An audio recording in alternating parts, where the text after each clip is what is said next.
Israel फिलिस्तीन cease fire का आज तीसरा दिन है और सोचिए इजराइल पूरी दुनिया में बेनकाब हो चुका है। सोशल मीडिया पर जिस तरह के वीडियोज आ रहे हैं, तस्वीरें आ रही हैं, उससे साफ है कि इजराइल की अमानवीयता, इजराइल की आतंकी गतिविधि और एंटी ह्यूमन के उस पर जो आरोप लगे हैं वो सब कुछ साफ होता जा रहा है।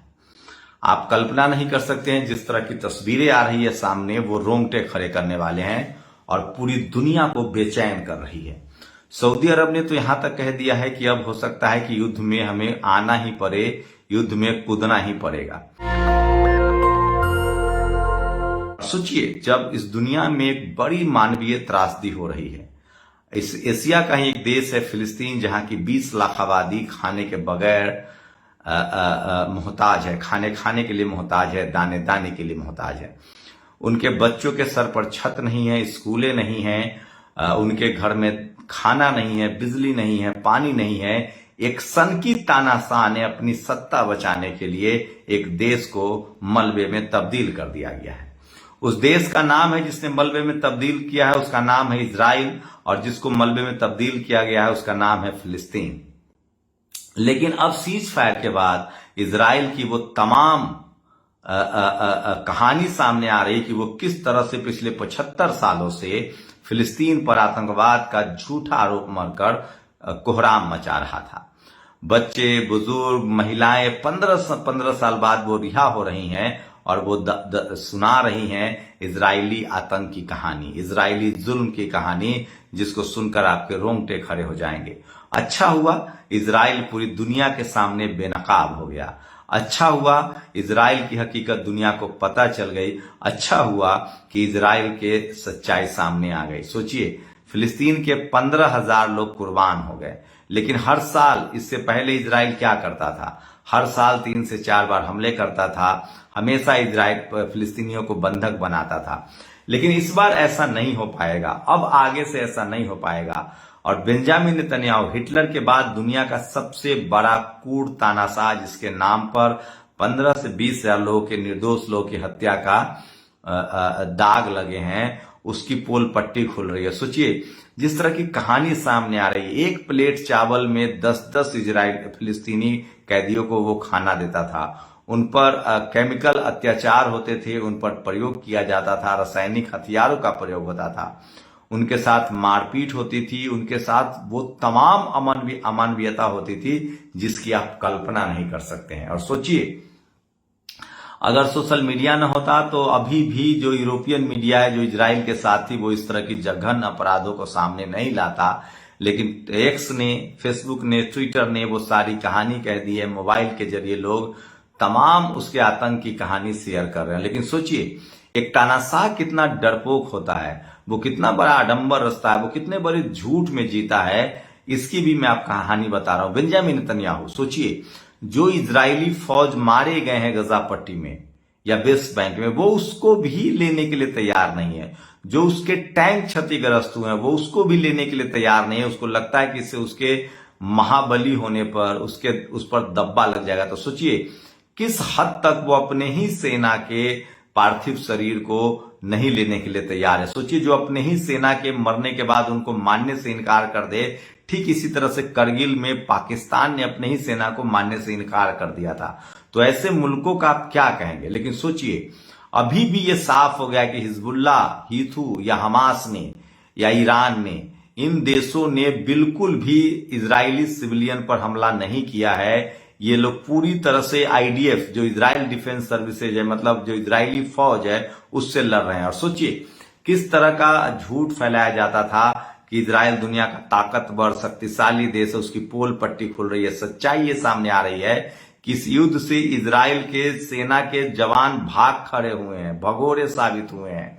और अब धीरे धीरे बेंजामिन नेतन्याहू के खिलाफ भी लगातार धरना प्रदर्शन चल रहा है। और इस सब कहानी आपको बताना जरूरी है। इस देश में आज भी जिस तरह से इस देश के बहुसंख्यक आबादी के खिलाफ है मीडिया, उसको नक्सलवादी, उग्रवादी, आतंकवादी घोषित करता रहता है, उसी तरह से जो यूरोपियन मीडिया थी, जो इजराइल की मीडिया थी, जो गोरों की मीडिया थी, वो फिलिस्तीनियों के खिलाफ कैसे इस्लामोफोबिया से ग्रसित था और वो उनको बदनाम करता था। लेकिन इस युद्ध में दूध का दूध और पानी का पानी हो गया। दुनिया को पता चल गया है कि कौन लोग आतंकी हैं, कौन लोग निर्दोष लोगों का कत्ल करते हैं और किन लोगों ने युद्ध के नियमों का पूरी तरह से पालन किया है।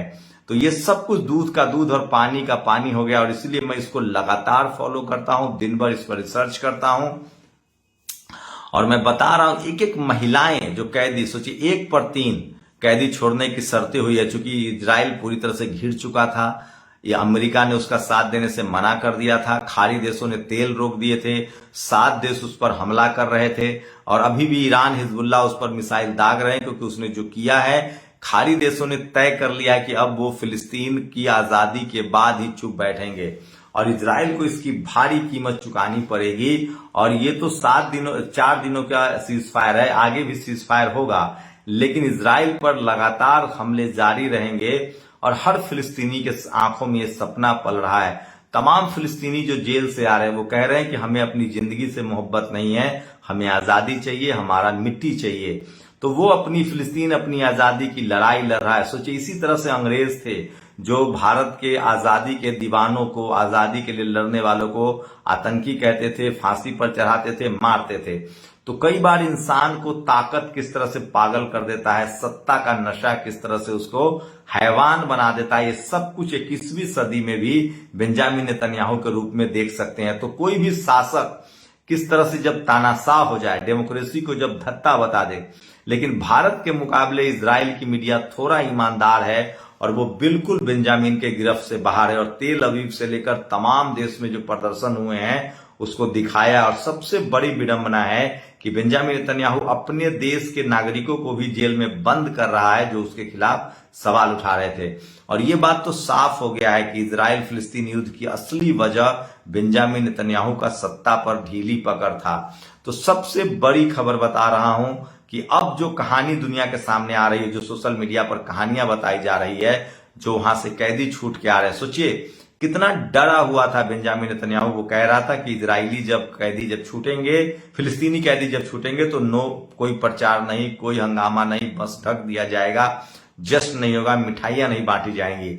लेकिन सोचिए हमास ने किस तरह से उसको घुटने टेकवा दिए हैं, हिजबुल्लाह हूथी ने उसे किस तरह से घुटने टेकवा दिए हैं, ईरान ने किस तरह से घुटने टेकवा दिए हैं। और पहली बार फिलिस्तीन को लेकर दुनिया में ग्लोबली एक्सेप्टेंस बढ़ा है और फिलिस्तीन अब अपने आजादी के मुहाने पर खड़ा है, आजादी के चौखट पर खड़ा है और देर सवेर अब उसको आजादी मिलेगी। लेकिन सवाल है कि जो 75 सालों से इजराइल ने जो उस पर अत्याचार किए हैं उसका हिसाब क्या होगा। उसका यही हिसाब होगा, इंटरनेशनल कोर्ट में बेंजामिन नेतन्याहू के खिलाफ केस चल सकता है। सऊदी अरब ने तो यहां तक कहा है कि जिस तरह से इजराइल की कारस्तानी, जिस तरह से उसके आतंक की कहानी सामने आ रहा है, अगर मुझे मजबूर किया गया तो हम इस युद्ध में जाएंगे। तो अब बहुत आसान नहीं होगा इजराइल के लिए, अब वो अलग थलग पड़ चुका है, उसकी बादशाहत खत्म हो चुकी है, उसका समय जा चुका है और फिलिस्तीन अब आजाद होगा। लेकिन समझिए आज 20 लाख लोग बेघर हैं, उनके पास खाना नहीं है, पानी नहीं है, दवाइयां नहीं है, वो वहां महामारी फैल रही है। लेकिन इजराइल के डरपोक देखिए आज भी फिलिस्तीनी एकजुट हैं और वो अपने शहरों में लौट रहे हैं क्योंकि उनके साथ ईमानदारी है। दुनिया भर के लोग, दुनिया भर के देश जो है वो इजराइल की, फिलिस्तीन की मदद कर रहे हैं। खाड़ी देश के लोग तो बाकायदा रफा बॉर्डर से वहां आ रहे हैं, मदद कर रहे हैं।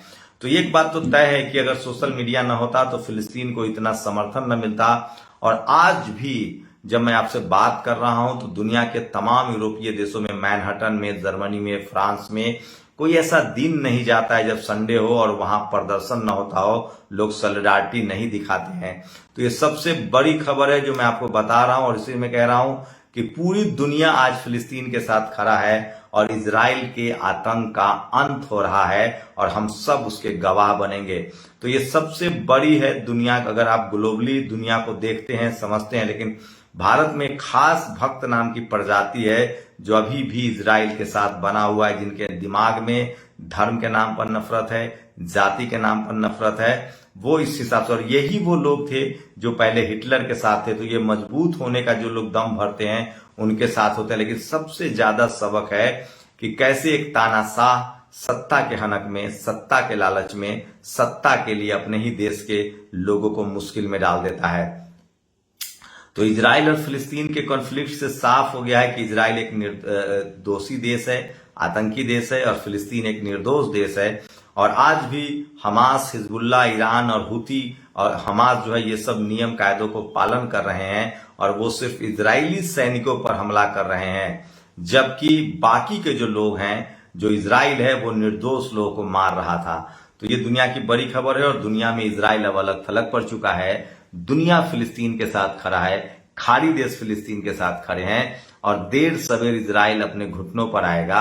और सोचिए, अब अगर इजरायलियों को सुरक्षित रहना है तो उनको आजाद फिलिस्तीन मंजूर करना होगा, फिलिस्तीन को आजाद करना होगा, एक एक इंच जमीन लौटानी पड़ेगी, नहीं तो अब 80 लाख इजरायलियों की जिंदगी मुश्किल में है, क्योंकि लगभग 145 देश फिलिस्तीन के साथ खड़े हैं। तो ये आज की अपडेट थी। आप लोग अपनी प्रतिक्रिया हमें जरूर दीजिए। शुक्रिया। नेशनल दस्तक की आपसे गुजारिश है कि अगर इसको बचाना चाहते हैं तो नेशनल दस्तक को सब्सक्राइब करने के लिए रेड कलर के सब्सक्राइब बटन को दबाएं, फिर बेल आइकन की घंटी दबाएं। नेशनल दस्तक को बचाने के लिए बहुत जरूरी है कि हर खबर को शेयर करें, लाइक करें, कमेंट जरूर करें।